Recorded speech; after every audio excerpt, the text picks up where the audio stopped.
falar, tá, gente? Que eu quero gravar no Facebook e Instagram também. Conectaram, amém. Hoje a gente atrasou um pouquinho para iniciar, mas não tem problema. Se for preciso, a gente faz uma vigília aqui. Não tem problema nenhum para mim. Eu faço uma vigília aqui. Então, o que aconteceu hoje, né? A gente sabe, infelizmente, né? Essas pessoas não têm o Espírito Santo dentro delas, infelizmente, ainda. Então, elas não têm um direcionamento, né? Então, elas acabaram entrando na aula do Meet e tentaram perturbar a aula. Mas isso não é nada que vai influenciar, né, no propósito de Deus. A gente, então, fez um novo link, não tem problema. E enviei para alguns grupos, mas eu sei de qual grupo que está vindo a quebra, porque eu não enviei para todos os grupos o link. Tá vindo do grupo que eu sei, então eu sei qual que é o grupo e eu vou avisar o administrador do grupo que tem essas pessoas nesse grupo, que eu sei qual grupo que é, tá bom? E eu convido vocês a assistirem a aula, tá bom? Você, não importa a sua sexualidade, eu te convido a assistir a aula. Não importa a sua religião, eu te convido a assistir a aula. Aqui, nesse projeto, existem alunos de várias religiões. Até muçulmano tem nesse projeto. Então, eu convido todos a participarem desse projeto, sem exceção, todos. Porque o meu intuito é realmente esse. Se você não crê, você ouvindo verdadeiramente a palavra de Deus, eu creio que vai acontecer do Espírito Santo te convencer. Então eu faço questão que essas pessoas ouçam a palavra de Deus, sabe? Porque o intuito é realmente esse, que você venha como você está, mas que você venha aberto para ouvir. Porque quando você ouvir e entender, você não vai sair daqui igual.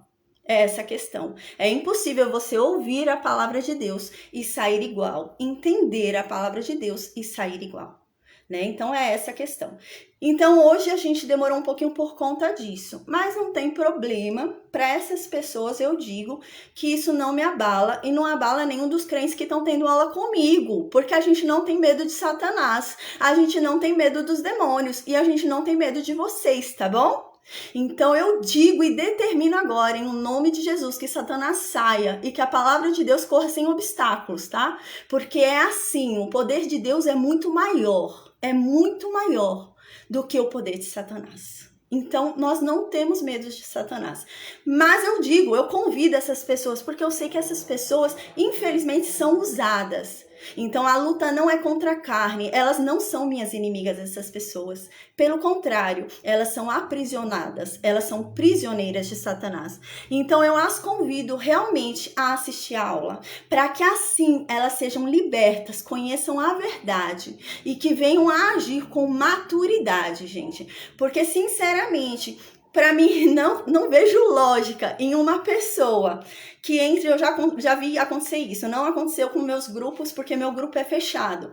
Mas eu já vi acontecer em grupos de WhatsApp, que a pessoa entra, causa a maior bagunça no grupo de WhatsApp, e eles ficam felizes porque causaram bagunça, porque acabou fechando um grupo de WhatsApp.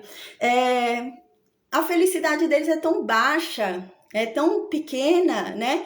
Então, é algo assim de dar dó. Né? A gente tem dó, porque isso infelizmente é alguém que não conhece a verdade libertadora. Isso é alguém que não conhece a verdadeira alegria, a verdadeira felicidade. Então não tem problema, você quer entrar e assistir a aula, seja bem-vindo, mas respeite-nos, assim como eu tô falando que eu vou te respeitar, independente da sua sexualidade, independente da sua religião. Como eu disse, nesse projeto existem pessoas que entraram, independente da sexualidade, eu nunca questionei isso, independente da religião delas. Tem espíritas, tem católicos, tem muçulmanos nesse projeto, tem todas as religiões, porque o nosso intuito nunca foi atacar, o nosso intuito nunca foi julgar, o nosso intuito é conhecer a verdade de Deus juntos, né? E nos libertar através dela. Não sou eu que convenço ninguém, a gente não convence ninguém, quem convence alguém é o Espírito Santo. O Espírito Santo que nos convence sobre a verdade, sobre o pecado e sobre tudo mais. O nosso intuito aqui é conhecer a palavra de Deus ao ponto de abrir o espaço e o Espírito Santo vir habitar dentro de nós e ele processar o convencimento em nós. Então, não tem problema. Vocês acham que estão causando? Gente, eu criei um novo link e tô aqui na aula, tá? E se vocês entrarem de novo e ficarem quietinhos, amém. Fiquem quietinhos aí, vão ouvindo a pregação e assim vocês vão se converter, eu creio, em nome de Jesus. Mas se vocês começarem a causar de novo no estudo, eu crio um novo link, não tem problema. Eu retiro todo mundo e crio um novo link, não tem problema nenhum, tá bom? Então, vocês não vão parar a palavra de Deus. Vocês não vão parar. Não adianta vocês rasgarem Bíblia, não adianta vocês fazerem o que vocês quiserem. Não adianta, gente. A palavra de Deus é imutável, tá? Então, eu não ligo para esse alvoroço que vocês tentam causar, mas na verdade não causa ruído nenhum. Tá? Então é essa só a questão. Estão tentando ainda entrar, tá? Deve ter alguém infiltrado, né? Se alguém tiver infiltrado, já avisa que ninguém mais vai entrar, só vai entrar quem eu conheço, tá? Porque eu já conheço meus alunos, eu sei quem são, então eu só vou permitir a entrada de quem eu conheço hoje. Então pode avisar que as pessoas não vão entrar, tá? Pode avisar para seus amigos que eles não vão entrar mais. E eu te convido a ficar. Eu te convido a ficar, eu te convido a assistir a aula. E assim, quem sabe, você receba a verdade de Deus e você seja libertado. Você seja libertado dessa falsa felicidade que te aprisiona. Porque ficar feliz com esse tipo de coisa, isso é muito pequeno. Isso é muito baixo, sabe? Existem felicidades maiores preparadas para você. Mas para isso você tem que se libertar. Então eu te convido, tá? Você que entrou na aula, tentou perturbar o outro link que eu fiz, ficou enviando vídeo pornô aqui no Meet, ó, eu te convido. Hoje eu vou falar um pouco sobre isso, tá? Eu vou falar sobre sexualidade hoje na aula, não tem problema. Então eu convido você a assistir a aula, mas assista com educação, fique quietinho ouvindo, tá bom? É dessa forma. E o Espírito Santo vem e te convence. Eu não tô aqui para acusar ninguém, para pôr o dedo em ninguém e falar nada. Não é esse o nosso intuito, tá bom? Mas vocês são bem-vindos para ouvir a palavra de Deus, para receber a palavra de Deus. E com a graça de Deus, receber o Espírito Santo e serem convencidos da verdade e terem uma mudança de atitude, né? Porque isso é uma atitude que não me causa nada, não me interfere nada na minha vida. Eu crio um novo link. Não tem problema nenhum para mim. Eu criei um novo link e tô aqui dando aula, tá bom? Então, amém. Eu queria falar isso, né? Porque eles acham que é grande conquista isso, gente. Isso não é uma grande conquista. Isso é um sinal claro do aprisionamento que há, onde vocês não conseguem nem enxergar uma verdadeira felicidade. Infelizmente. Então, eu digo isso com o coração aberto. Porque um dia eu fui assim. Um dia eu achava que coisas tão pequenas eram a minha felicidade. E quando eu conheci a Deus de verdade, eu me libertei e eu entendi que Deus tinha muito mais para mim do que o que eu me satisfazia. Eu entendi que aquilo que me satisfazia, aquilo que me dava prazer, era tão pequeno em vista do que Deus tinha para mim. Hoje eu realmente sei o que é alegria, hoje eu realmente sei o que é felicidade. Porque eu era assim como vocês. Eu achava que a felicidade era essa coisa baixa que vocês acham. Essa coisa fútil que vocês acham. Então, por isso que eu digo, sabe? Que vocês sejam libertos. Em o nome de Jesus. Amém. Então, agora eu vou fazer uma oração, tá, gente? E a gente vai estudar o capítulo 22. Amém. Hoje não é um dia à toa para ter acontecido isso. Hoje é um dia que eu vou falar sobre muitas coisas. Muitas coisas mesmo. No capítulo 22, a gente vai falar sobre temas que hoje são muito abordados. Então, realmente, eu creio que seja um ataque mesmo do inimigo para que eu não pregue isso. E isso me faz ter mais vontade ainda de pregar. Isso me faz querer pregar com mais ousadia ainda, porque eu sei que Satanás não quer que eu pregue. E por isso que eu vou pregar com mais ousadia do que eu tinha antes. Eu cheguei com um espírito aqui, com um propósito aqui. Eu estudei a manhã inteira para falar sobre esse tema, né? Um tema muito delicado. A gente vai falar sobre mudança de sexo, homem e mulher, homossexualismo. A gente vai falar sobre isso hoje. Essa é a verdade. E então, eu estudei muito hoje para falar sobre isso, né? E eu vim com o espírito. Mas diante do que aconteceu aqui hoje, eu falo que agora o meu espírito está ainda mais forte. Agora, ainda mais ousadia em mim, ainda mais intrepidez em mim. Então, agora eu vou falar com mais veemência aquilo que Deus me mandou falar, porque eu sei que Satanás não quer que eu fale. Vocês só me confirmaram isso, tá? Então, eu convido vocês a assistirem, porque assim, quem sabe, o Espírito Santo convence vocês. Amém. Tá bom? Então eu vou fazer uma oração agora, gente. Desculpa para quem não merece ouvir esse discurso. Eu sei que tem muita gente que não merece ouvir esse discurso, mas eu acho que é muito importante eu falar esse discurso, porque eu vou enviar a aula depois para os grupos, né, que estão invadidos, e eu creio que essas pessoas vão ouvir, tomara que elas ouçam e elas se convertam, tá? Então por isso que eu tô falando, mas eu sei que nem todo mundo merece ouvir isso, tá bom? Mas amém. Então, eu vou fazer a oração agora, tá? Deus abençoe a todos que entraram, né? Eliane, Lucas, né? Que não é Lucas, acho que é Edelma. A Cida, Rian, Maria de Lourdes, Dona Maria, Sueli, Tiago. Tem mais uma pessoa que eu não consigo ver, mas amém. Deus abençoe a todos nós. E eu vou fazer a oração agora e a gente vai iniciar o estudo do dia, tá bom? Amém. Meu Deus, Senhor Jesus, que a sua palavra corra sem obstáculos em nome de Jesus, Pai. Amém. Meu Deus, que o Senhor, Pai, traga a sua revelação para nós, traga a sua verdade, abra os nossos olhos, abra os nossos corações, meu Deus, e nos revele a sua verdade, Pai. Que não venhamos a ser confundidos, meu Deus, em o nome de Jesus, porque nós sabemos que o Senhor não é um Deus de confusão, mas o Senhor é um Deus de paz. Que o Senhor se revele para nós em nome de Jesus, Senhor. Meu Deus, que a chama venha arder dentro de nós, que não venhamos deixá-la apagar, meu Deus, em nome de Jesus. Meu Deus, que o Senhor derrame sobre nós, meu Deus, espírito de ousadia, espírito de intrepidez, Pai. Que o Senhor nos livre e nos proteja de todo mal, que o seu exército seja conosco, seus anjos acampem ao nosso redor, Pai. Amém. Exaltamos o seu nome, glorificamos a Ti, Pai, porque maior é o Senhor que conosco está. Nós sabemos disso, Pai, e glorificamos a Ti por isso. Meu Deus, obrigada por essa oportunidade de estarmos ouvindo a Tua palavra e recebendo mais de Ti. Que o Senhor venha falar conosco. Que o Senhor venha arder dentro de nós, Pai, em nome de Jesus, Senhor. Venha e nos convença da Tua verdade. Se revele para nós de uma forma clara, de uma forma simples, Pai, em nome de Jesus. Meu Deus, coloque em minha boca um falar irresistível ao Teu respeito. Que as minhas palavras sejam temperadas com sal, Pai, em nome de Jesus. Que todo aquele que me ouvir falar acerca de Ti não resista e se apaixone, em nome de Jesus. Amém, meu Deus. Que sejamos libertos pela Tua verdade, Pai, pelo Teu juízo, em nome de Jesus. Amém. Amém. Em Deuteronômio 22, a gente vai falar bastante sobre como o crente deve ser.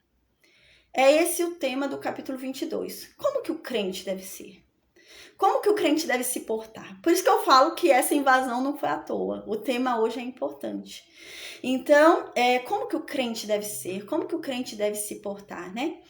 A palavra de Deus diz, né? Paulo diz na palavra, em Coríntio, que nós, hoje, somos uma carta de Deus. Hoje nós somos, sabe aquela pessoa, por exemplo, que vai arrumar um emprego e quando ela vai arrumar um emprego, ela leva uma carta de referência?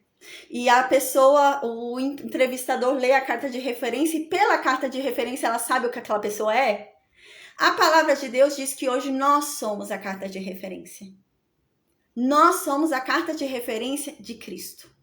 Então, ao olhar pra gente, as pessoas vão ler como que Cristo é. É essa a questão.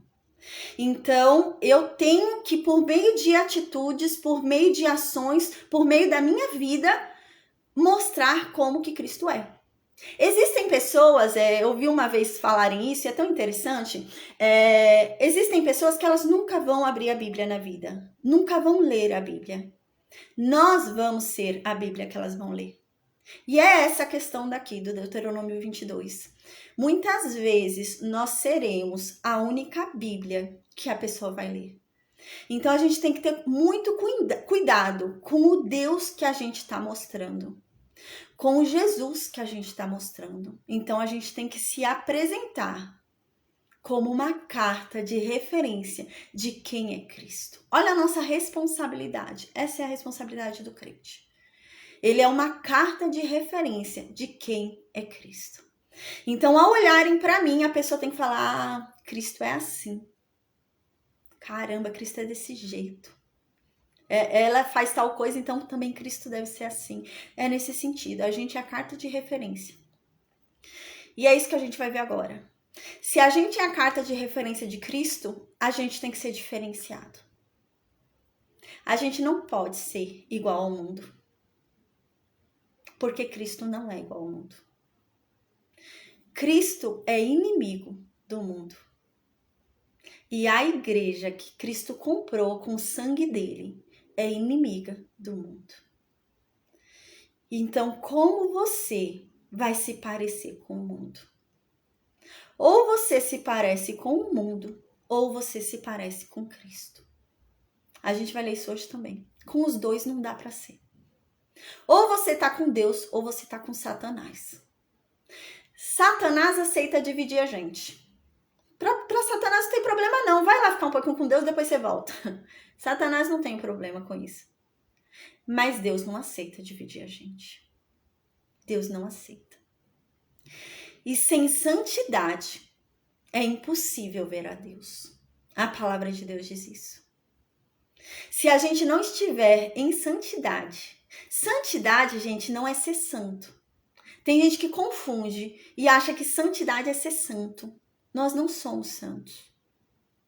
Nossa, o cristão que se converteu, o crente que se converteu e diz que é santo, gente, pelo amor de Deus, isso é uma heresia. Ninguém é santo. Santo só há um, que é Jesus. Nós não somos santos. Mas nós vivemos em busca de uma santidade que não vem de nós. A santidade não é nossa. A santidade vem do Espírito Santo, que habita dentro de nós. E manifesta o seu poder diariamente, mostrando que está conosco em uma conexão ali que não para por meio do fruto. Então é dessa forma. A gente precisa ter santidade. A Bíblia diz isso. Sem santidade é impossível ver a Deus. Você pode ter fé, mas sem santidade você não vai ver a Deus. Porque fé o diabo também tem. O diabo também crê em Deus. O diabo também sabe que Deus existe. Mas o problema é que o diabo não obedece a Deus. O problema é que o diabo não busca a santidade. Então, sem santidade é impossível ver a Deus. Então, no Deuteronômio, gente, a aula de hoje é um pouquinho pesada mesmo, viu? A gente vai falar sobre temas mais pesados. Eu vou falar até sobre o Lago do Fogo, tá? Onde vai ser lançadas as almas condenadas. Então, hoje a aula é pesada, tá? Então, por isso que eu tô aqui num aspecto mais pesado, até por conta do que já aconteceu também, entende? Então, eu já venho com mais ousadia mesmo e mais intrepidez, né? Não é raiva, não é nervoso, né? Porque eu tenho, graças a Deus, o fruto do Espírito Santo. Mas há uma ira santa, né? É uma ira que não vem de mim, é uma ira que vem do Espírito Santo. E isso é normal a gente sentir.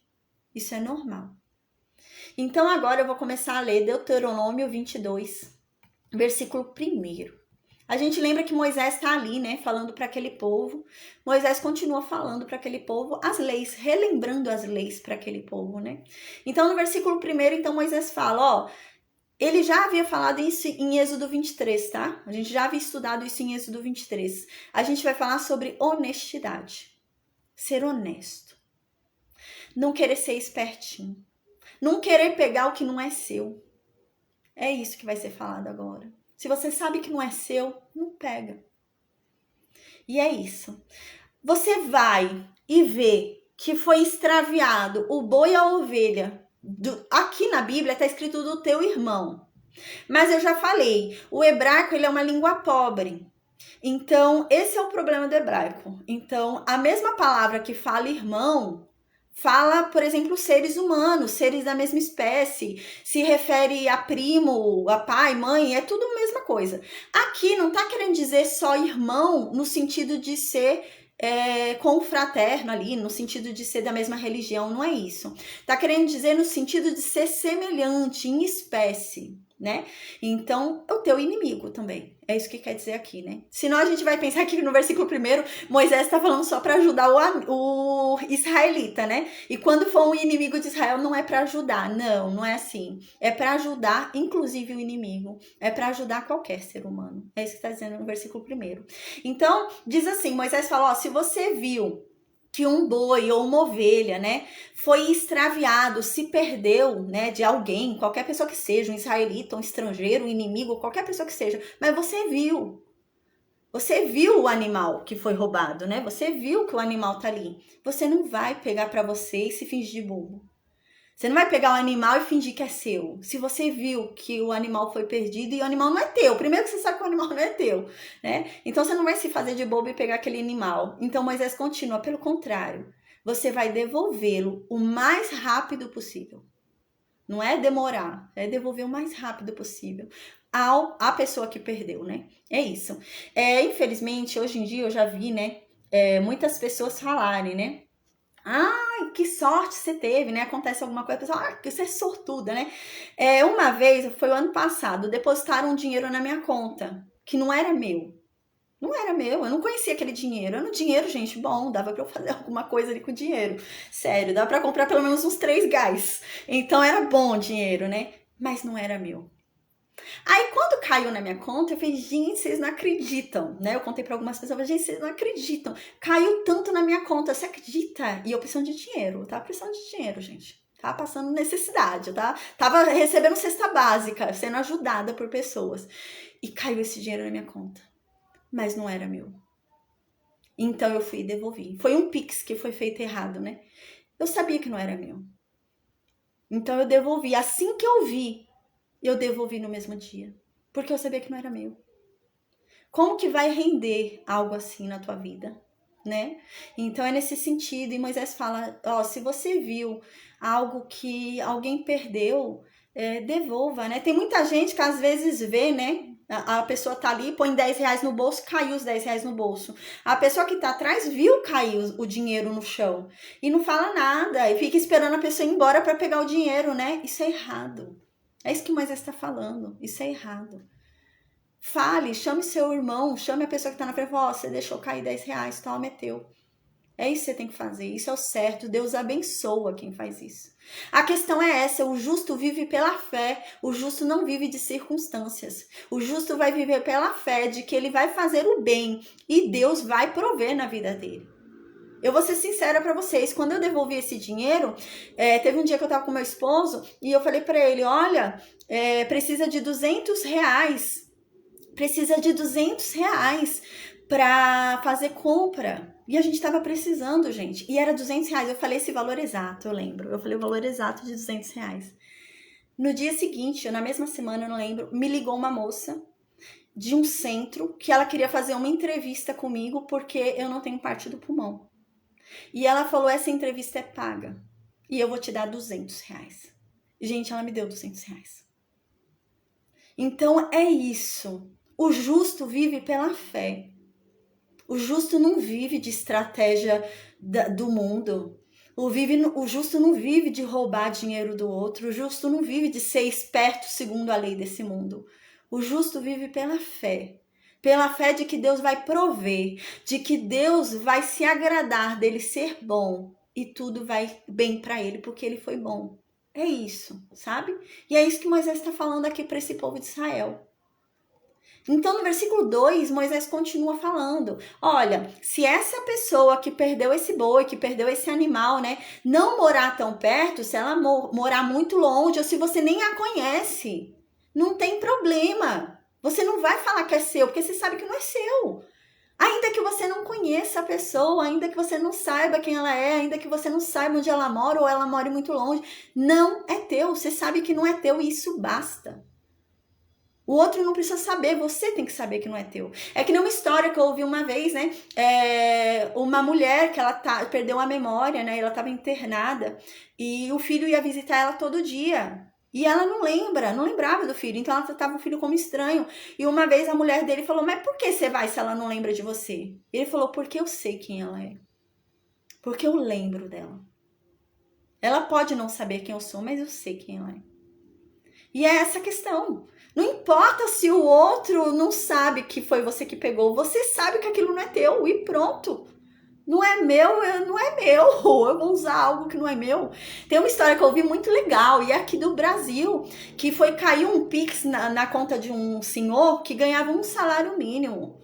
E foi um Pix milionário que caiu. Foi um erro de uma empresa multinacional tal. E esse homem procurou a empresa e devolveu o dinheiro.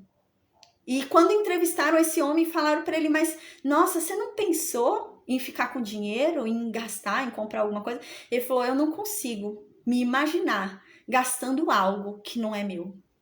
usando algo que não veio do meu suor, não veio de mim. Eu não vejo. E é isso que Moisés está falando. Não é questão do outro saber, é questão de você saber que não é seu. Não importa, eu sei que não é meu e pronto, né? Então é nesse sentido. Aí Moisés fala, olha, ainda que você não conheça essa pessoa, ainda que essa pessoa more muito longe, você vai fazer o quê? Você vai pegar o boi dela, vai pegar aquilo que você achou que ela perdeu, vai deixar guardado na tua casa até que ela apareça ou você descubra quem é e devolva. Mas você vai deixar aquilo guardado em depósito, sabendo que aquilo não é teu. Você não vai guardar aquilo e usar como se fosse seu. Né? Eu pegar um celular e vai ficar usando como se fosse seu. Não, você vai guardar em depósito até que apareça o verdadeiro dono. Então, no versículo 3, Moisés continua falando. Assim também você deve fazer com o jumento, e assim fará com as roupas. O mesmo farás com toda coisa que se perder do teu irmão, e tu achar, não pode furtar ela, não importa o que seja que ele perdeu. Pode ser uma presilha, uma piranha, pode ser um laço de cabelo, pode ser um brinco, pode ser o que for. É isso que Moisés está falando. Seja lá o que for que a pessoa perdeu, não é teu. Não é teu, então devolva. Se você não sabe quem é, guarde. Uma hora vai aparecer, a pessoa vai manifestar interesse naquilo, mas deixa lá guardado, você sabe que não é seu. E é isso que Moisés está falando, seja o que for, não pegue. Porque assim, o jumento era um animal imundo, né? Então, o jumento eu posso pegar pra mim, é um animal imundo, né? E Moisés está falando, não importa o quão bobo seja a coisa, não importa o quão bobo pareça, não é para pegar. Então, no versículo 4, continua. O jumento que é de teu irmão, ou o boi, não verás caído no caminho, e a eles te furtarás. Sem falta o ajudarás a levantá-lo. A gente viu isso também em Êxodo 23. O que acontece? A pessoa está andando na rua, olhou para o lado, o outro está precisando de ajuda. Nessa época, a locomoção deles era por meio, né, de animais. Então, o outro estava andando ali um boi, levando o boi dele, né, tal, para levar mantimentos, alguma coisa assim para viagem. E o boi dele caiu com aquele peso, né, de mantimento, tal, de viagem. E o boi dele caiu e o homem sozinho tentando levantar o boi não consegue. E você tá passando e tá vendo aquilo. Não se faça de bobo. Não finge que você não tá vendo. É isso que Moisés está falando. Não passa por lá e finge que você não viu nada e foi embora. Não se faz de bobo, né? E não vai ajudar o outro. Não, vai lá. Vai lá, ofereça ajuda. Pergunta se ele tá bem, né? Ajuda ele a se levantar do chão porque ele caiu. É isso, ofereça ajuda. Não passa do lado e vai para outra calçada, né? Tem gente que até muda de calçada, né? Ele tá na calçada e vê. Uma vez eu tava, gente, no Hospital das Clínicas, né? Eu passo lá, no Hospital das Clínicas aqui do Brasil. E eu tava lá no Hospital das Clínicas e tinha um senhor. Gente, eu tava com um cilindro de oxigênio.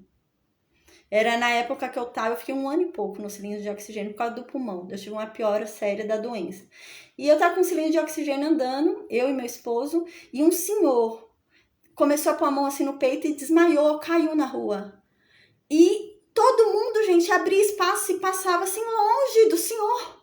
E eu com oxigênio, e meu marido do lado, meu marido correu até o senhor, eu fui com oxigênio indo até atrás do senhor, e a gente foi ajudar o senhor. E o pessoal desviando. E é isso, você tá vendo alguém precisando de ajuda do teu lado, a pessoa caiu, tá, se machucou, tá tendo um problema, tá tendo um ataque, alguma coisa, e você atravessa a rua para não ajudar, né? É nesse sentido que ele tá falando, não, você vai parar e vai ajudar. Pode ser teu inimigo, a gente viu em Êxodo 23, aqui o termo irmão, né, não é irmão só de, é da minha religião, eu ajudo, não é da minha religião, que a pessoa, né, não. Pode ser o maior de todos os pecadores segundo a tua consciência, né? Porque pecado é pecado. Mas segundo a tua consciência pode ser o maior de todos os pecadores. Você vai lá e ajuda. A pessoa está precisando de ajuda, você tem que ir lá e ajudar, né? Nesse sentido que Moisés está falando aqui. Esse capítulo é bem chamativo mesmo. Moisés dá bastante chamada, né?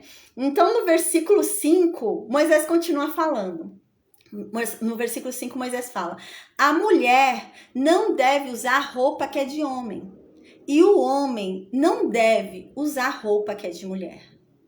Porque qualquer um que faz essas coisas é abominável a Deus.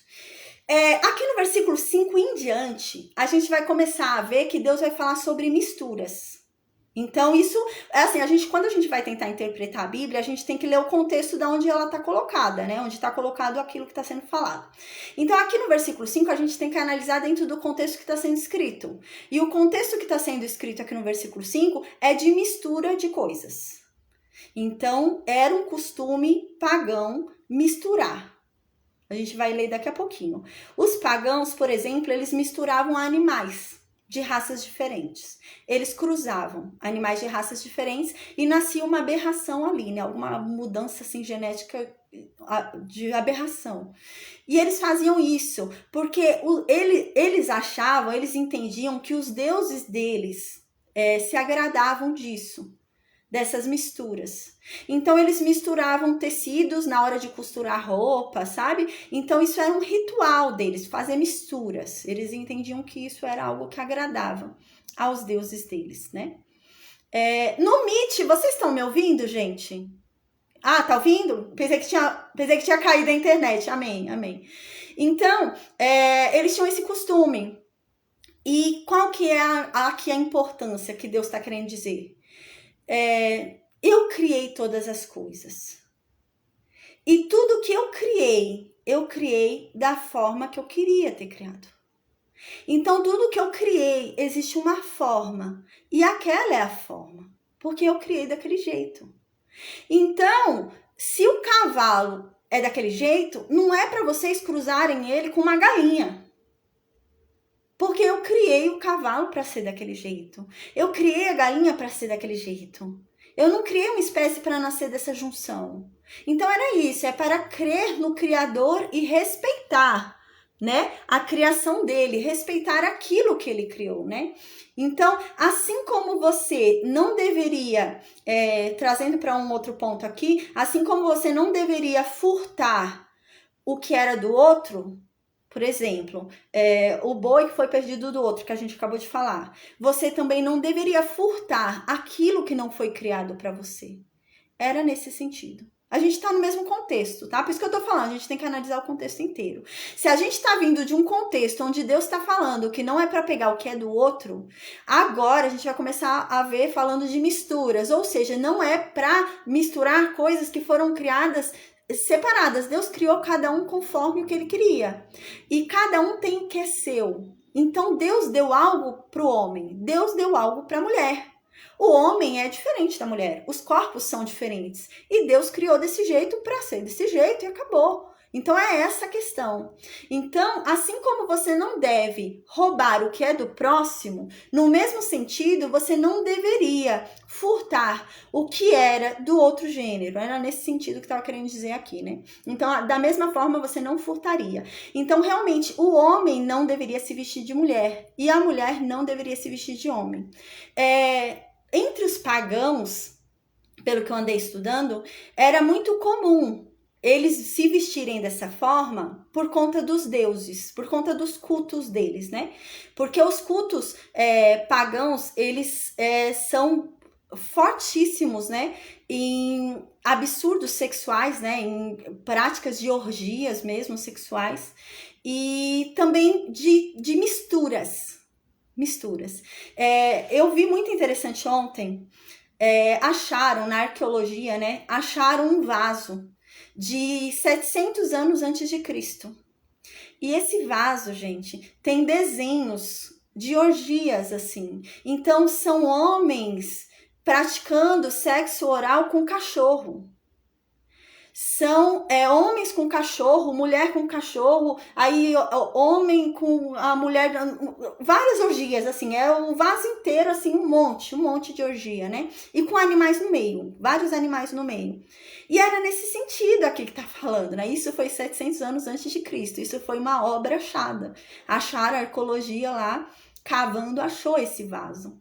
Então, a gente consegue ter uma ideia, mais ou menos. Então, era assim, né? Então, aqui, é isso que está querendo dizer. O homem, ele não deve se vestir de mulher ao ponto de querer confundir Não é nesse sentido. E a mulher não deve se vestir de homem ao ponto de querer confundir, fingindo ser um homem, né? É nesse sentido.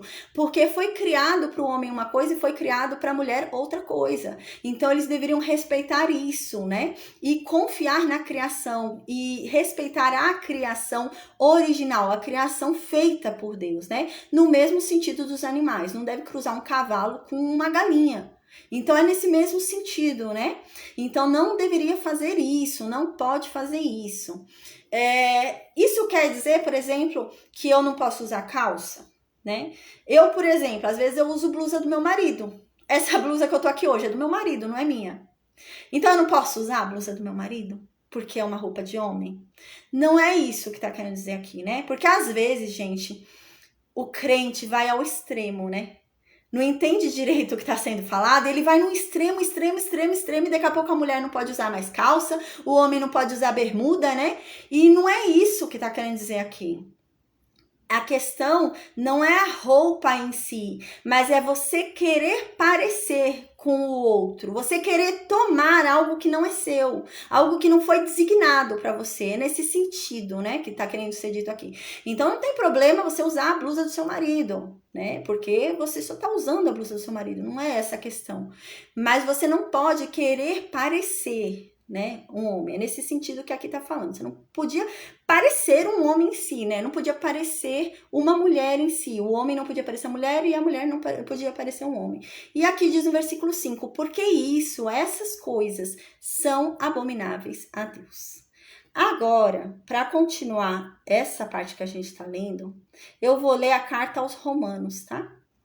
Eu vou ler a carta aos Romanos, capítulo 1, do versículo 18 até o versículo 28. Diz assim: a ira de Deus se revela do céu contra toda impiedade e perversão dos homens que detêm a verdade pela injustiça, né? Então, a ira de Deus se revela desde o céu contra tudo que é ímpio, né?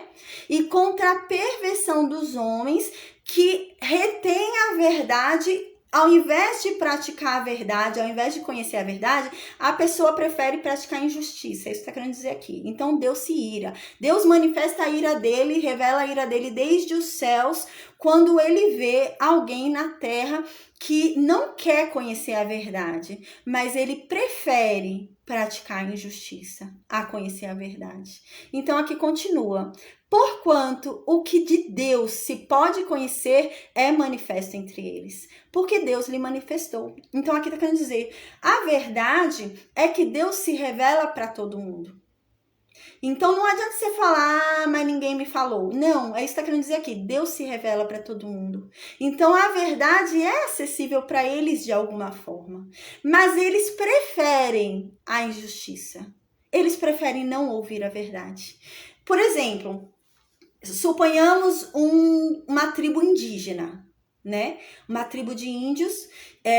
Existem lugares onde são os índios que não têm contato humano, assim, contato com civilização, né? Então, por exemplo, se aparece alguém lá, assim, com roupa, tudo, eles matam, eles flecham, né, e matam a pessoa, porque eles não têm contato com civilização, então eles já acham que é inimigo e já mata, né? Então, esses índios nunca vão ouvir falar sobre Cristo.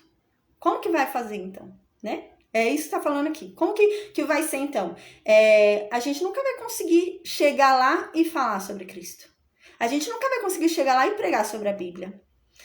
Já houveram pessoas que tentaram entrar e foram mortas, né? São índios totalmente rebeldes, assim, né? Eles não têm, mas não é maldade, é a cultura deles, né? E aí, como que vai ficar esse povo? E é isso que está dizendo aqui em Romanos.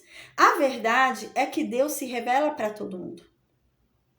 Até aquele que nunca ouviu falar de Cristo e vai morrer sem nunca ter ouvido falar de Cristo, Deus se revelou para ele de alguma forma. Por meio da natureza, por meio da família, por meio de algum milagre que aconteceu, Deus se revelou de alguma forma para ele. É isso que está dizendo aqui. De alguma forma Deus se revela. É claro que essa pessoa não vai saber de Cristo, mas ela vai saber de Deus. É isso que está falando, Deus vai se revelar de alguma forma. E ao se revelar de alguma forma, Deus dá a opção dessa pessoa de conhecer a verdade inteira através de uma pequena verdade que Deus mostrou. Deus deu uma pequena revelação sobre quem ele é, através da natureza, através de uma cura, através de um milagre, através de alguma coisa. Então, através daquilo, Deus deu a possibilidade daquela pessoa conhecer a verdade completa. Mas essa pessoa decidiu não conhecer a verdade. Essa pessoa decidiu praticar a injustiça. É isso que está dizendo aqui em Romanos. Então, sobre essas pessoas, Deus se ira ainda mais. Porque Deus se manifestou na vida dela. Deus praticou uma cura, Deus praticou um milagre, Deus fez alguma coisa, Deus se mostrou para aquela pessoa, houve uma revelação. Mas essa pessoa, na hora ela deve ter ficado entusiasmada, né? Nossa, que incrível, um milagre e tal. Mas depois esqueceu e preferiu a injustiça, né? Nesse sentido. Então a ira de Deus se revela de uma forma completa. Então aqui continua falando em Romanos. Porque os atributos invisíveis de Deus, assim o seu eterno poder, como também a sua própria divindade, claramente se reconhecem desde o princípio do mundo, sendo percebidos por meio das coisas que foram criadas. Ou seja, Deus se revela. Até para aquele que nunca ouviu falar sobre a Bíblia, Deus se revela como? Por meio da sua criação. Então, até aquele que nunca recebeu uma pessoa lá evangelizando ele, ele teve a revelação de Deus através da criação. Ou pela natureza, ou pela família dele, ou uma cura, alguma coisa aconteceu ali. E ele teve a revelação de Deus ali na vida dele. E é isso que está dizendo. Então aqui continua. Tais homens, né? Porque esses homens que receberam a revelação de Deus, que experimentaram o poder de Deus, que viram a revelação de Deus na criação de alguma forma, mas mesmo assim, tendo o caminho da verdade, eles escolheram a injustiça. Esses homens são indesculpáveis para Deus. Porquanto, tendo o conhecimento de Deus, eles não glorificaram a Deus como o seu Deus. Nem deram graças a Deus. Pelo contrário, eles se tornaram nulos em seus próprios raciocínios. Então, ao invés de glorificar a Deus, agradecer a Deus, eles começaram a falar, é coincidência. É sorte. Foi o chá que eu tomei. Então, eles começaram a falar outras coisas, né? E eles começaram a seguir as próprias lógicas, né? Porque Deus não tem lógica. As coisas de Deus não seguem a lógica humana, né? E esse é o barato de Deus, esse é o legal de Deus, né? O que não tem lógica é a especialidade de Deus, o impossível é a especialidade de Deus. E é isso a questão. Eles querem ver uma lógica para tudo. Então, eles começam a fundamentar tudo em raciocínios, em pensamentos lógicos, e começam a dar explicações lógicas para aquilo que foi Deus que fez. Então, aqui continua. E dessa forma, eles começam a escurecer o coração deles e se tornam insensatos. E assim, eles vão pensando que eles são sábios. Porque eles começam a dar explicações lógicas para as coisas que Deus fez. Então, eles começam a falar, eu sou muito sábio, eu sou muito inteligente. Mas a verdade, dizem Romanos, é que eles se tornaram loucos. E eles mudaram o que era a glória de Deus incorruptível para uma semelhança de imagem de um homem que é totalmente corruptível. Então eles começam a criar ali, né, estátuas de homens como nós, assim, né, e começam a dar a glória àquilo. Começam a dar lógica para aquilo e dar glória àquilo, né? Eu orei e aconteceu, então é dela, né? E aquilo, a semelhança daquilo é totalmente corruptível. Nós somos corruptíveis, mas Deus é incorruptível. E dá glória e graça a algo que é totalmente corruptível. Então aqui continua, bem como começa a criar deuses de aves, quadrúpedes e répteis, né? E é por causa disso. Porque essas pessoas não dão a glória para Deus. E é porque essas pessoas não reconhecem a Deus não glorificam a Deus. E é por causa disso que Deus deixou que essas pessoas se encontrassem em tamanha imundície e praticassem coisas que a gente olha, a gente às vezes fala, nossa, como que ele consegue fazer isso, né? Mas não é nesse sentido. Foi por causa disso que Deus deixou. Eles se humilharem. Na verdade, é uma grande humilhação. Quando a gente olha ali, a gente fala, nossa, se humilhar desse jeito, né?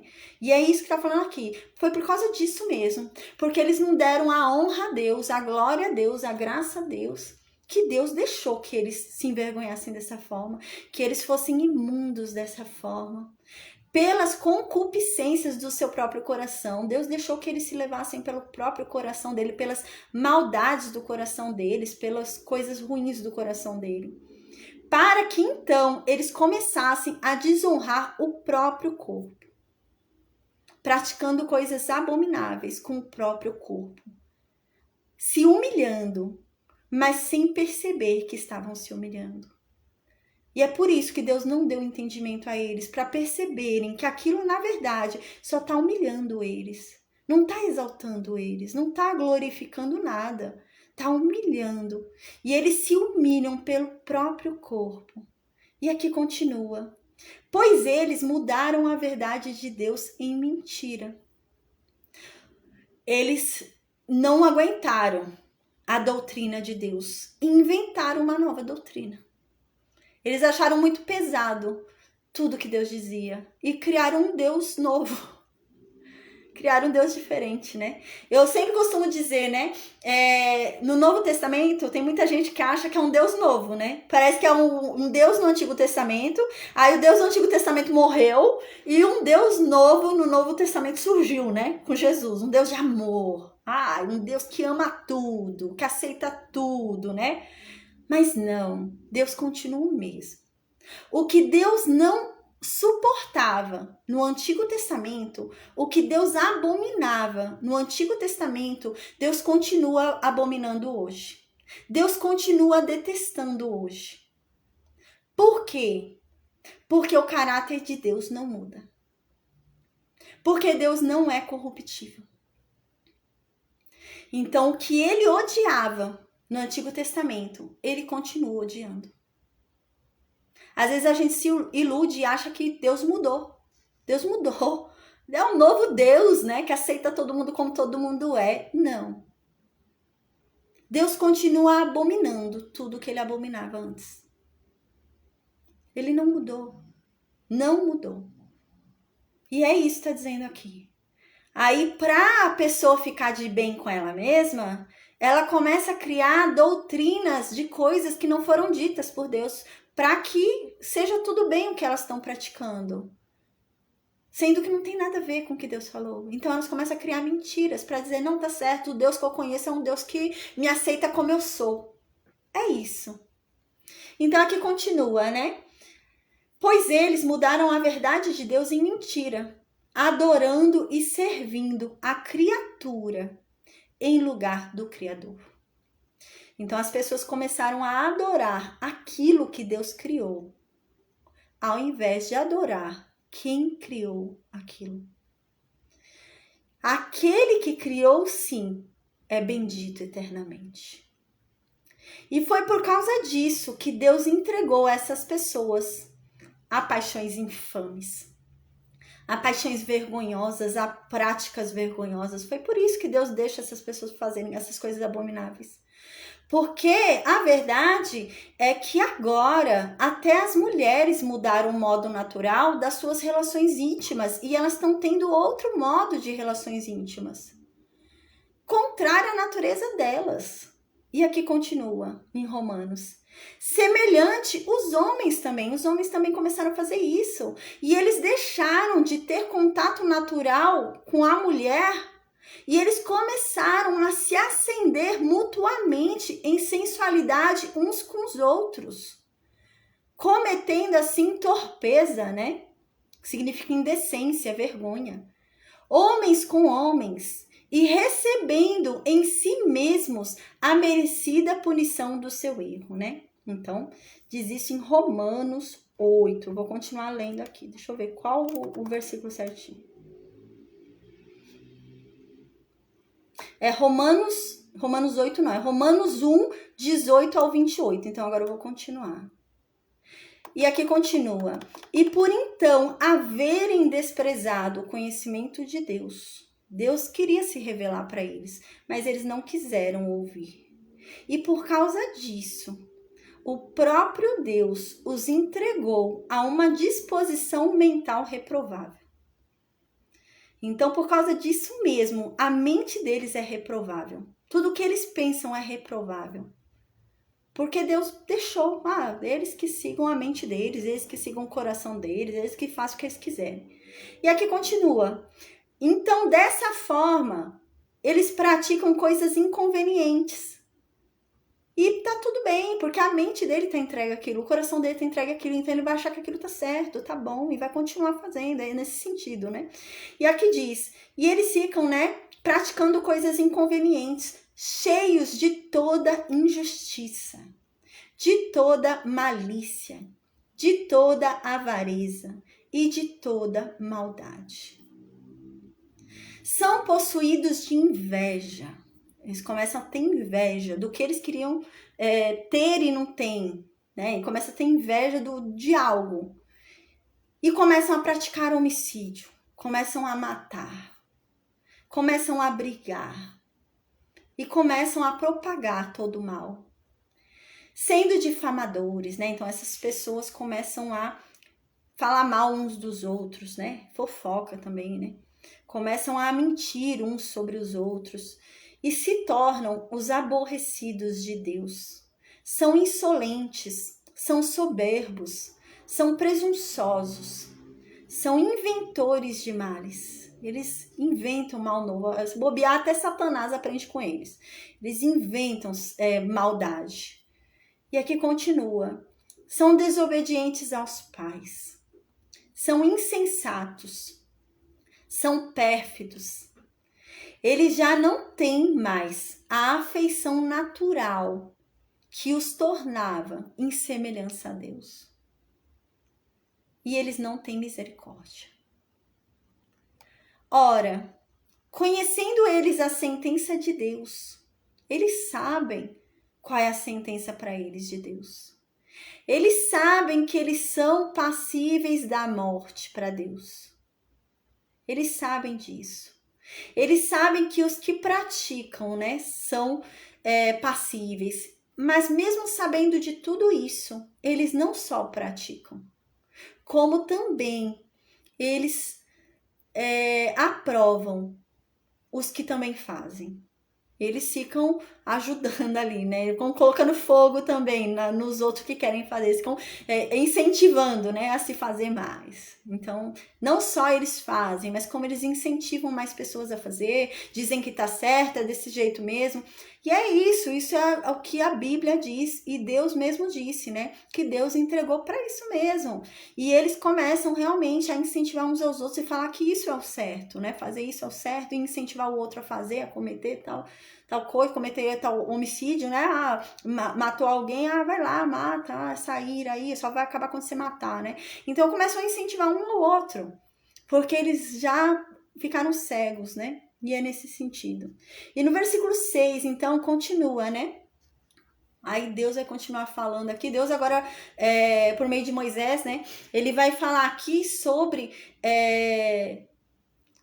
espécies, Ele estava falando já de espécies, agora ele vai falar sobre espécies para que não haja extinção de espécies, Para que o homem não coma desenfreadamente, daqui a pouco não vai ter mais espécie para comer, Vai comer todas as galinhas, daqui a pouco não tem mais galinha para comer, Então agora Moisés fala aqui, um conselho segundo a lei, para que eles façam certinho, para que não acabe entrando em extinção os animais. Então, no versículo 6 diz: se de caminho encontrares algum ninho de ave, em alguma árvore, ou no chão, com passarinhos ou ovos, e a mãe sobre os passarinhos ou sobre os ovos, não tomarás a mãe com os filhotes, O que acontece?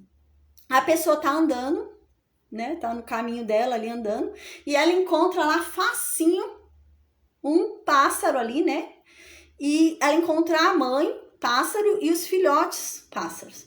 E ela quer pegar tudo para comer. ela pode comer, né? Deus falou que podia comer, então ela quer pegar tudo para comer tudo. E aí está dizendo aqui, não, você não vai pegar a mãe e os filhos para comer todo mundo. Você pode pegar os filhotes e comer os filhotes, mas a mãe você deixa viva, para que então, né, ela continue procriando, ela tenha mais filhotes e a raça não se extingua, né? Então não vai comer todos, pode comer os filhotes, mas deixa a mãe viva. É isso que fala aqui no versículo 6 e 7, diz assim: se de caminho, né, andando, encontrar algum ninho de ave em alguma árvore ou no chão, né, e tiver passarinhos lá, filhotes, né, ou ovos, e a mãe tiver sobre os filhotes dela ou sobre os ovos, você não deve pegar a mãe e os filhos, não. Você deve deixar a mãe ir embora e deve ficar somente com os filhotes. Os filhotes você pode ficar e pode comer. Isso está dizendo, ou criar até crescer e comer grande, pode. Mas a mãe deixa embora para fazer mais filhotes. Então aqui diz, para que te vá bem e prolongue os teus dias, né? Se você fizer isso, se você me obedecer, vai ficar tudo bem com você e você vai viver muito tempo. Aí então no versículo 8 continua. Quando edificares uma casa, far-lhe-ás no terraço um parapeito, para que nela não ponhas culpa de sangue, se alguém de algum modo cair nela. Então, eles fizeram uma casa e tem a parte de cima, né, da casa. E as pessoas subiam ali na parte de cima, né, e podia ser que a pessoa desmaiasse, acontecesse alguma coisa, a pessoa caísse, né, e batesse a cabeça na pedra, alguma coisa e morresse. Então aqui a lei diz isso. Olha, quando você for construir uma casa, na parte de cima, constrói um parapeito para que ninguém caia, né, e ao cair de sobre a casa, né, aquele sangue vai ser levado para casa. Foi culpa da casa aquela pessoa ter caído, porque não havia parapeito. Então aquela casa cujo sangue foi derramado por causa dela vai ser maldita. E quem tá dentro dela vai ser maldito também. Porque a casa é maldita, quem tá dentro dela é maldito também. Então é nesse sentido. Então, para que não seja imputado à casa a culpa pela morte de alguém ter caído, então faça o parapeito ali certinho. Aí se a pessoa cair, mas tá, o parapeito não é culpa da casa, né? Então no versículo 9 continua: não semearás a tua vinha com duas espécies de semente, para que não degenere o fruto da semente que semeaste e a messe da vinha. No versículo 9, 10, 11, a gente vai ver que vai começar a falar para não misturar, né? Como eu disse, era um costume pagão misturar. Eles gostavam de misturar tecidos, né? Havia mistura de tecidos, havia mistura de sementes, igual um terreno que era só uma semente de trigo, eles plantavam trigo e outra semente, né? E Deus tá falando que não, que eles não façam isso, né? Primeiro porque seria difícil para aquela vida que tá crescendo, né? Porque assim, eu tenho um jardim, eu sei como que você tem que deixar as espécies separadas. Porque às vezes uma espécie acaba se tornando mais forte que a outra e acaba pegando mais vitaminas, né? Então, por exemplo, dentro do que eu faço, né? Dentro do meu quintal aqui, do meu jardinzinho, eu deixo as plantas separadas. Porque, por exemplo, se eu colocar uma espécie junto com outra espécie e eu jogo água e eu alimento elas, coloco vitamina, às vezes uma espécie vai sugar mais a vitamina e a outra não vai ter vitamina. Aí uma vai acabar morrendo, né? Porque uma vai se tornar mais forte e vai sugando. Então, para evitar esse tipo de coisa, né? Misturar ali, né? E a mais fraca acaba ali sumindo, né? Então não faça isso. E também isso era um costume dos pagãos, né? De fazer porque eles entendiam que assim os deuses deles se agradavam mais, né?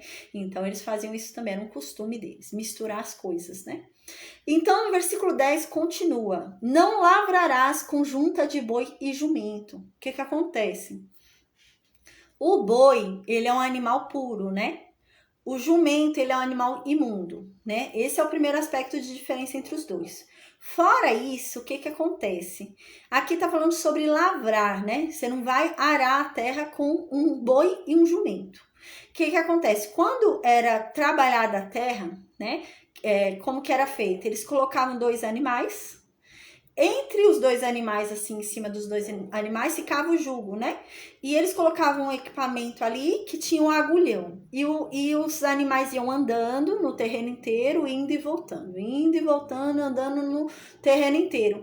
E eles iam abrindo buracos, né? no chão. Eles iam abrindo buracos enormes no chão e a pessoa passava depois e ia jogando a semente naqueles buracos que foram abertos no chão. E aqui está sendo dito isso, porque o que acontece? Se você pegar um boi e se você pegar um jumento, são animais diferentes.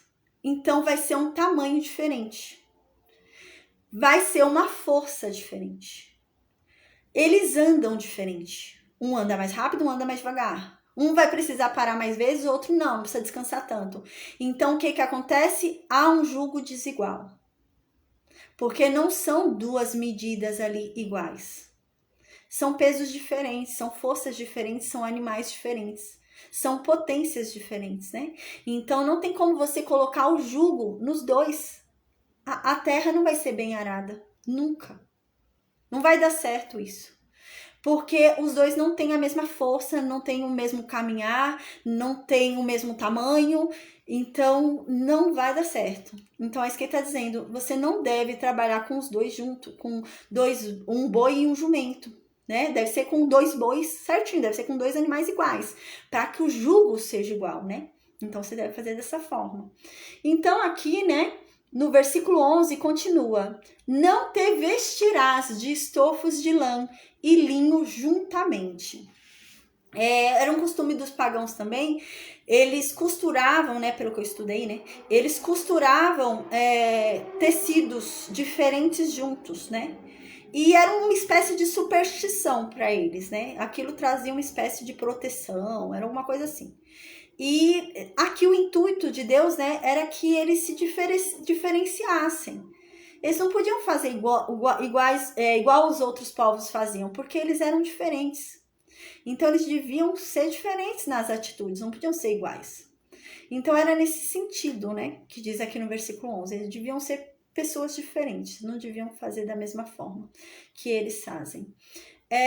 Em Levítico 19, a gente viu sobre isso. Eu vou ler rapidinho só esse versículo que fala sobre isso, que os pagãos eles faziam isso. Diz assim: vocês devem guardar os meus estatutos, né? Diz Deus. Não permitirás que os teus animais se ajuntem com os de espécie diversa. Então eram coisas que eles faziam. Eles faziam cruzar animais diferentes, né? No teu campo não semearás sementes de espécies diferentes, né? Era um costume também pagão. Eles colocavam sementes ali diferentes, várias sementes ali diferentes no terreno, né? Porque eles entendiam que aquilo agradava ao Deus deles. E aqui diz: e nem usarás roupas de 2 estofos misturados, né? Então também, essa questão da roupa aí misturada, o tecido, é uma questão de superstição deles, né? Então não, era para evitar esse tipo de coisa dentro de Israel. Então aqui, né, a gente vê claramente que essas misturas, né, falavam claramente, né, a gente lembra que o Antigo Testamento é sombra do Novo Testamento, né? Então, o Antigo Testamento traz uma mensagem que ela é revelada de uma forma mais clara no Novo Testamento. Então, no Antigo Testamento, a gente não tem a mensagem clara, né? Então, Deus não fala o que ele quer dizer no Antigo Testamento. Ele manda símbolos. Ele diz entre linhas o que ele quer dizer, né? Mas no Novo Testamento ele fala logo o que ele quer falar. Então, o que apontava isso, né? Então, isso daqui apontava para o que a gente vê em 2 Coríntios 6, 14 e 16. Diz assim: não vos ponhais em julgo desigual com os incrédulos, porquanto que sociedade pode ter entre a justiça e a iniquidade? Que comunhão pode ter entre a luz e as trevas? Que harmonia pode haver entre Cristo e o maligno? Que união pode haver entre o crente e o incrédulo? Que ligação que há entre o santuário de Deus e os ídolos? Porque a verdade é que nós somos o santuário do Deus vivente. Como ele mesmo disse: habitarei e andarei entre eles. Serei o seu Deus e eles serão o meu povo. Por isso, retirai-vos do meio deles. Separai-vos, diz o Senhor. Não toqueis em coisas impuras, e eu vos receberei. serei vosso pai, e vos sereis para mim filhos e filhas, diz o Senhor Todo-Poderoso. Peraí que eu vou beber água, gente.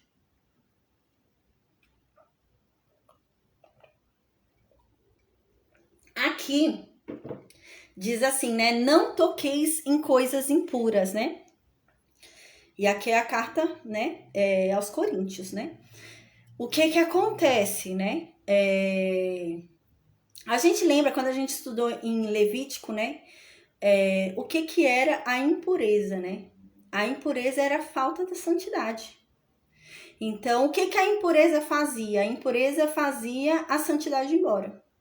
Então, você tinha que fazer todo o processo de sacrifício de novo, de purificação de novo, para que a santidade voltasse, você pudesse ter comunhão com Deus ali. Uma santidade superficial, né? Mas era uma santidade superficial ali.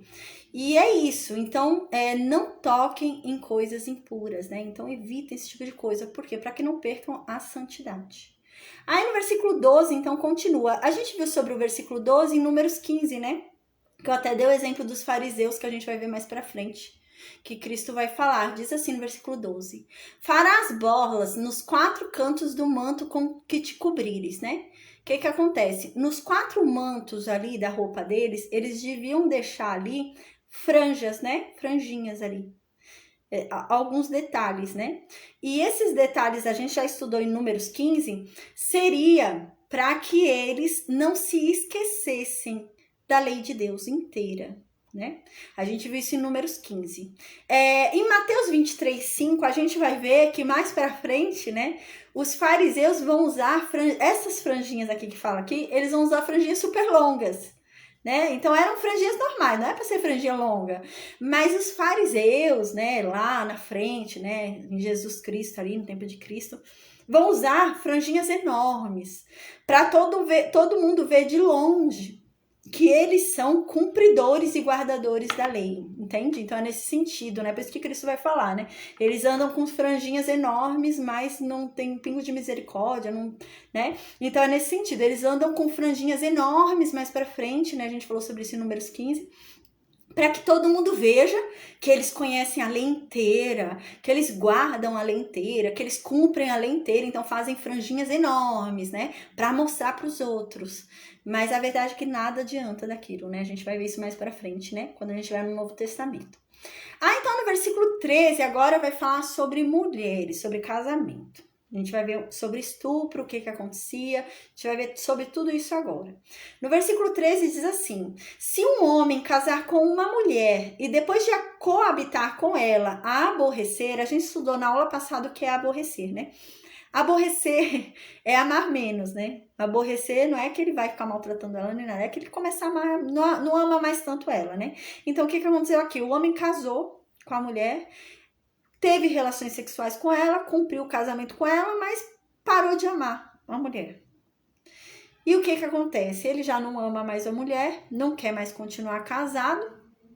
Aí no versículo 14 ele inventa uma mentira sobre ela. Ele fala, eu não quero mais continuar casado, então eu vou inventar um negócio para ela ter que morrer ou me livrar dela, né? Então, no versículo 14 diz assim: aí esse homem quer se separar a qualquer custo dessa mulher, então ele começa a atribuir para ela atos vergonhosos, né? Vergonhosos, e começa a divulgar uma fama ruim para ela, né? E ele começa a dizer que essa mulher, quando ele casou com ela, ela não era virgem. Então, no versículo 15 diz que o pai da moça, então, né, diante dessa denúncia, o pai e a mãe da moça devem ir até o julgamento da cidade, que a gente lembra que era feito na porta da cidade, os anciãos juízes ficavam na porta, né, decidindo os casos. Eles teriam que ir lá até a porta da cidade com o comprovante ali da saída do sangue da mulher para provar que ela era virgem. Então, eles iam lá até a porta da cidade com esse pano, né, para provar que a filha deles era virgem, para que ela não morresse. Então, no versículo 16 diz: então ele vai chegar, o pai da moça vai chegar até os anciãos ali, né, que estão ali na porta da cidade para julgar. Então, ele vai falar assim para os anciãos: olha, eu dei minha filha por mulher para esse homem, mas ele agora não ama mais ela. Ele não ama mais ela, não gosta mais dela, e agora ele fica aí falando mal dela, fica envergonhando a minha filha, falando que ela não era virgem. Ele fica falando que ela não era virgem, mas ela era assim, olha aqui a prova da virgindade dela, né? Então o pai vai e entrega para o ancião ali a prova de que ela era virgem, né? O pano com sangue. Então, né? Aí vão estender a roupa diante dos anciãos na cidade, né? Então imagina a situação, né? Que coisa, né? A porta da cidade era muito cheia, né? Você fazia julgamentos na porta da cidade, mas também se faziam negócios na porta da cidade. Na porta da cidade era o centro. O centro comercial, né? Onde a gente fala hoje que é o centro da cidade, era a porta. A porta era o point comercial, né? Então, na porta se faziam negociações, julgamentos. A gente lembra que negociação foi feita na época lá de Abraão. A gente lembra que Abraão, na porta da cidade, começou a negociar Macpela ali, né? Então, na porta da cidade eram feitas negociações, né? E também os julgamentos. Então, lá no meio de todo mundo, aquele pai ia mostrar o pano ali com sangue para dizer que a filha dele era virgem. Se ela não fosse virgem, ela ia morrer. E é isso que a gente vai ver agora. Então ele vai estender ali diante de todos os anciãos da cidade, né? Então eles vendo que realmente ela era virgem, que esse homem estava mentindo, vão açoitar esse homem, mas não vão matar.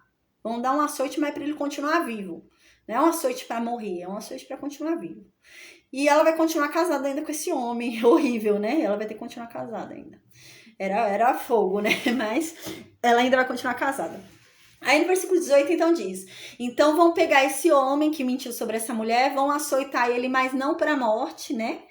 Alguns estudiosos dizem, eu andei estudando, dizem que eram 40 açoites, né? Mais para frente a gente vai ver, né, no Novo Testamento, que vão mudar para 39 açoites, né? Aí dizem, né, os estudiosos dizem que mudaram para 39, porque às vezes dava um a mais, né, para correr o risco de não dar 41, dava 39 e um a mais seria o 40, né?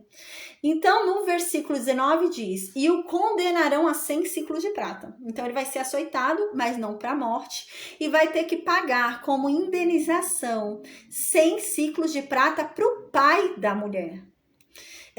A gente vai ver no final desse capítulo que o dote de uma virgem era 50 ciclos de prata.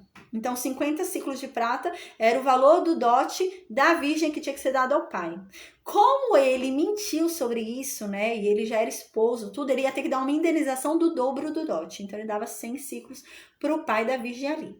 Então, aqui diz, porque, na verdade, ele divulgou uma fama para ela, então ele teria que pagar para o pai, né, e ela ficará sendo sua mulher. Então, ela teria que voltar e ficar com esse homem. E ele não poderá mandá-la embora durante a sua vida. Então, ele não vai poder despedir ela. Ela vai ter que ficar com ele a vida inteira, né, e ele com ela, até que um dos dois morra, né. Mas ia ficar assim, ele ia ter que voltar ali com ele. Então, no versículo 20 continua: porém, se isto for verdade, se realmente, né, ela não tivesse mais virgem, se realmente for comprovado que ela não era virgem, né, não tiver a comprovação ali do sangue, né, aí então levarão essa mulher até a porta da casa do pai dela, né, e então todos os homens da cidade vão apedrejá-la até que ela morra, né? Pois ela fez loucura em Israel, prostituindo-se na casa do pai dela. Assim eliminarás o mal do meio de ti, né? Então ela estava na casa do pai dela ainda sobre o governo do pai dela. A gente lembra que a mulher não tinha governo próprio antes de Cristo, né?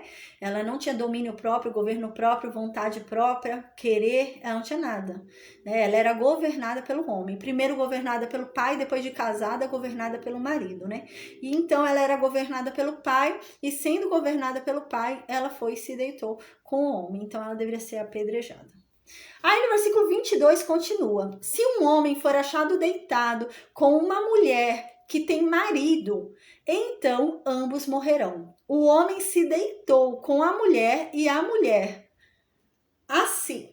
Peraí, gente, eu deitou com a mulher. Eu acho que eu li errado. Deixa eu ler de novo, versículo 22.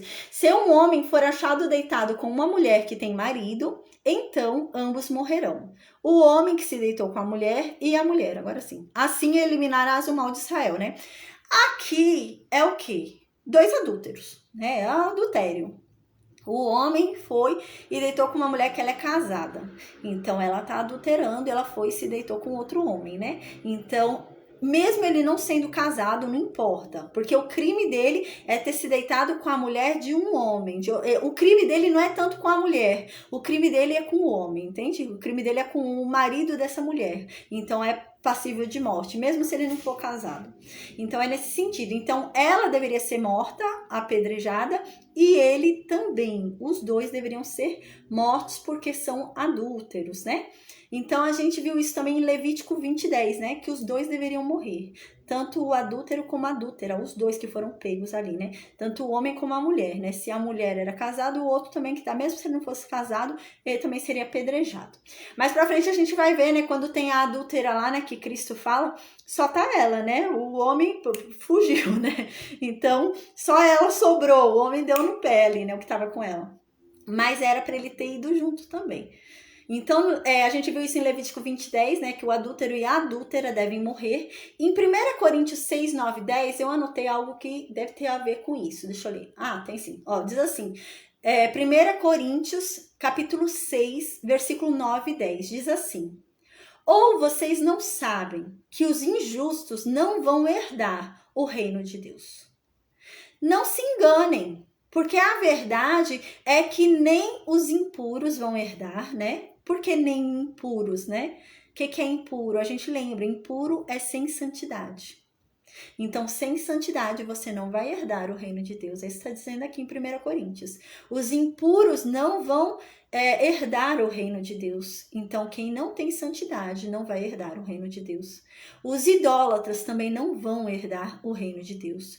Os adúlteros não vão herdar o reino de Deus. Os efeminados não vão herdar o reino de Deus. Os sodomitas não vão herdar o reino de Deus. Os ladrões, os avarentos, os bêbados não vão herdar o reino de Deus. Os maldizentes, né? Fica falando mal dos outros, fica falando mal da vida dos outros, fofoqueiro, né? Também não vão herdar o reino de Deus. Os roubadores também não herdarão o reino de Deus. Mas vocês foram assim. Aqui diz, né? Vocês eram assim, né? Mas vocês se lavaram. Mas vocês se santificaram. Mas vocês se justificaram.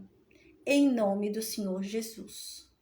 E no Espírito do nosso Deus. Então hoje vocês já não são mais assim. Mas vocês também eram assim. Então em Apocalipse também diz, Apocalipse 21:8 diz assim: quanto, porém, aos covardes, aos incrédulos, aos abomináveis, aos assassinos, aos impuros, sem santidade, aos feiticeiros, aos idólatras e a todos os mentirosos, a parte que cabe a todos esses será dada no lago que arde com fogo e enxofre, a saber, a segunda morte. Ou seja, ali, no meio do lago de fogo, de enxofre, né? Lago que arde ali, né? Lago de fogo e enxofre, com Satanás e os demônios, né? Então, é ali que cabe, né? Ali que vai ser lançada todo condenado, né? Então, em Colossenses diz também, né? Capítulo 3, versículo 5. Fazei, pois, morrer a vossa natureza terrena. Qual é a vossa natureza terrena? É a prostituição, é a impureza, é a paixão lasciva, o desejo maligno, a avareza, a idolatria. Porque por conta destas coisas é que a ira de Deus se manifesta sobre os filhos da desobediência, né? Então, agora, voltando para o estudo do dia, né? Versículo 23 diz assim: se houver moça virgem desposada. Então, agora vai continuar falando dos casos de homem se deitar com mulher, mas vai falar de alguns casos de estupro também, a gente vai entender. Diz assim no versículo 23: se houver uma moça virgem desposada e um homem a achar na cidade e se deitar com ela, né? Então, o que acontece aqui? É uma moça virgem, mas ela é uma moça virgem comprometida, né? Ela já tem um noivo, ela vai se casar. Ou ela se casou, mas ainda não houve as núpcias, né? Mas ela tem alguém, Ela tem um compromisso com alguém, essa é a questão, né? Então, essa moça, ela é virgem ainda, mas ela tem um compromisso com alguém. E, de repente, um homem, né, a encontra na cidade, encontra com ela na cidade e deita com ela. Então, no versículo 24 diz: nesse caso, os dois serão trazidos à porta daquela cidade e serão apedrejados até que os dois morram. A moça vai ser apedrejada porque ela não gritou. E o homem vai ser apedrejado porque humilhou a mulher do seu próximo. E assim o mal vai ser eliminado do meio de Israel. O que acontece? Quando a mulher não gritava, era lhe atribuído culpa. Então, se ela estava sendo estuprada, ela deveria gritar. Se ela não gritou, é porque ela consentiu. Era isso que era entendido. Então, ela era casada ou era prometida, mas o homem veio para ter relações sexuais com ela, ela não gritou, não falou, não fez nada, então ela consentiu. Então, ela deve morrer também, né, nesse sentido. Mas o certo, para ela não ter culpa, a culpa não cair sobre ela, ela deveria gritar. E gritando, né, alguém viria e ajudaria, já que era dentro da cidade, era nesse sentido. E se ninguém ajudou, é porque ela não gritou, era nesse sentido. Então, pelo jeito, seria muito fácil de alguém ajudá-la se ela tivesse gritado, né?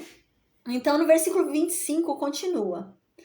Porém, se algum homem no campo achar, né, encontrar uma moça comprometida também, né, ela já tem ali um compromisso, e a forçar, né, aqui a gente já vê uma palavra diferente, né, no anterior não era forçar, né, então no anterior era se deitar com ela, mas o que ia definir se ele forçou ou não era o grito dela. Se ela gritou, era forçado. Se ela não gritou, não era forçado. Aqui não. Aqui, como é no campo, a chance dela ser ouvida era mínima. Então, ela foi forçada, porque era no campo, né? Então, é isso que diz aqui. Porém, se um homem for no campo e encontrar a mulher lá no campo, né? E ela for comprometida e ele forçar essa mulher a se deitar com ele, então só o homem vai morrer, né? A mulher não. Por quê? No versículo 26 fala: a moça não farás nada, você não deve matar essa moça, porque ela não tem culpa de morte, ela não tem culpa ao ponto dela ser morta. Né? Ela não tem culpa do que aconteceu ao ponto dela merecer a morte.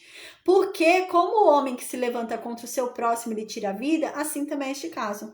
Então, ela, assim como um homem que mata o outro e derrama sangue inocente, né? E o outro não tem culpa, é um sangue inocente, assim é o caso dela. É como se fosse alguém que se levantou e, né? Então, ela é inocente. Então, no versículo 27, continua. Pois a achou no campo, a moça desposada gritou. Então, aqui presume que ela gritou, né? Então, ela estava no campo, ela gritou, mas não tinha quem a acudisse. Era um campo, ninguém ouvia, né? Então, ela não será morta, né? Então, não havia quem a livrasse. Aí, no versículo 28, continua. Se um homem achar moça virgem que não está desposada e a pegar e se deitar com ela e forem apanhados, aqui é a questão. No versículo 28 e 29... tem pessoas que usam esse versículo 28 e 29 para dizer, né, que Deus é muito cruel, né, que Deus é muito ruim. Porque as pessoas ficam falando, aqui é o caso de estupro, né, o caso de estupro, o homem foi e se deitou com a mulher virgem, e aí ela tem que casar com o estuprador dela, né? Mas a gente vai ver agora, eu vou ler aqui o termo em hebraico, a gente vai ver que não é nesse sentido que tá falando aqui, não é no estupro, tá falando em deitar consentido, como foi com Diná e Siquém quando a gente estudou, né? Ela queria se deitar com Siquém, então aqui é a mesma coisa, mas assim, é no sentido de um homem que usou da lábia, né? Que nem Siquém fez com Diná, né? Da forma que fala, ele fez de uma forma tão irresistível que ela não conseguiu resistir e cedeu, né? Então aqui é no mesmo sentido, então esse homem vai usar de destreza, vai usar ali de habilidade para conseguir se deitar com a mulher. Mas não é forçado. Ela vai querer deitar com ele, né? Mas ela era virgem, mas ela não era comprometida. Então ele vai ter que se casar com ela. Então, no versículo 28 diz isso. Se um homem achar, né? Esse achar que está falando aqui é achar, em hebraico, é o achar que vem de matzah. Gente, eu não sei se eu estou falando certo hebraico, eu não sei falar hebraico. Mas eu puxei na Bíblia, né, em hebraico, e vem dessa origem, de matzah, que significa encontrar.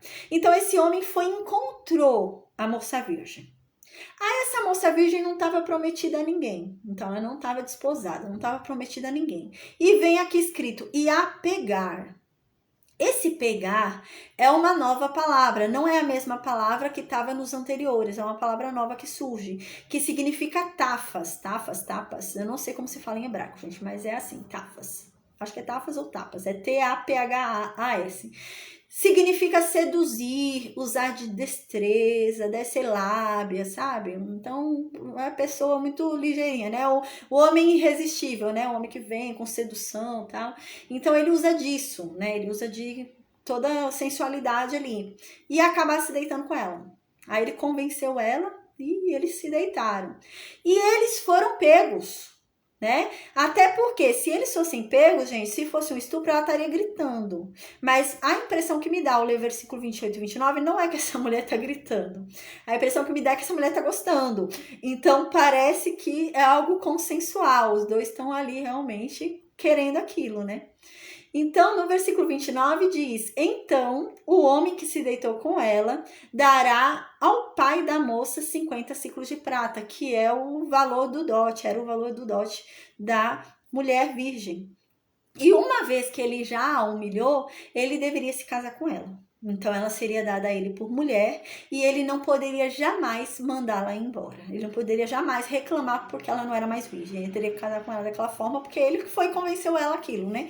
Então é no mesmo sentido de Diná aqui, né? Diná e Siquém que a gente estudou, né? Que realmente ele convenceu, foi uma lábia ali que ela não resistiu e se deitou com ele e acabou que os dois até se casaram, né? Mas depois aconteceu lá o genocídio. Mas é nesse mesmo sentido, não é estupro, né? Porque tem muita gente, eu já vi até comentários na internet, né? Como pode um Deus que manda a mulher se casar com o estuprador dela, obriga, né? Não é isso que tá falando aqui, não. Aqui diz claramente, eles foram apanhados. A impressão que dá é que eles tiveram uma relação sexual e estão ainda ali aos beijos, carinho, né? E foram apanhados, foram pegos em flagrante. Essa é a impressão que eu tenho quando eu leio, né? Então não é assim que foram apanhados e ela ali tentando lutar, se debatendo, não é isso, né? Então não é estupro, é consensual. Então ele teria que casar com ela mesmo.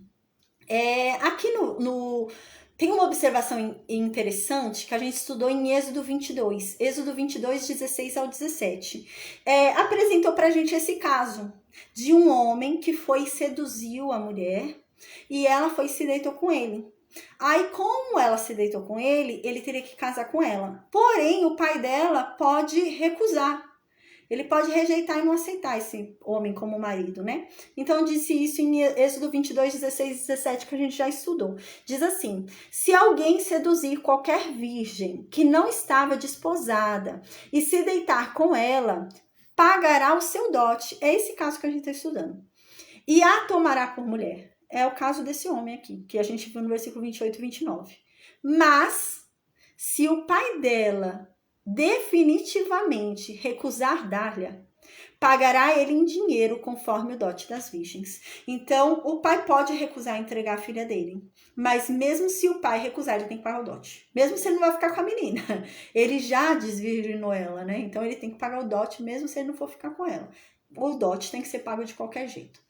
Então, no versículo 30, finaliza a aula de hoje e diz assim, nenhum homem tomará sua madrasta e não profanará o leito de seu pai, né? A gente viu isso em Levítico 18, né? Então, é muito claro, né? Honrar pai e mãe, né? Você não vai subir a cama do seu pai com a mulher do seu pai, né? Então, é nesse sentido. A gente viu a aula passada também, né? Que Rubem perdeu o direito da primogenitura por causa disso, né? Ele desonrou a cama do pai dele, porque ele se deitou com Bila ali, né? Ele se deitou com a concubina do pai dele. Então, não pode, né? Isso por lei era algo que não era permitido, né? Então, se agora, naquela época que Rubem fez, não existia essa lei ainda. Então, se, por exemplo, fizer isso agora, depois dessa lei, vai estar pisando em um ponto da lei.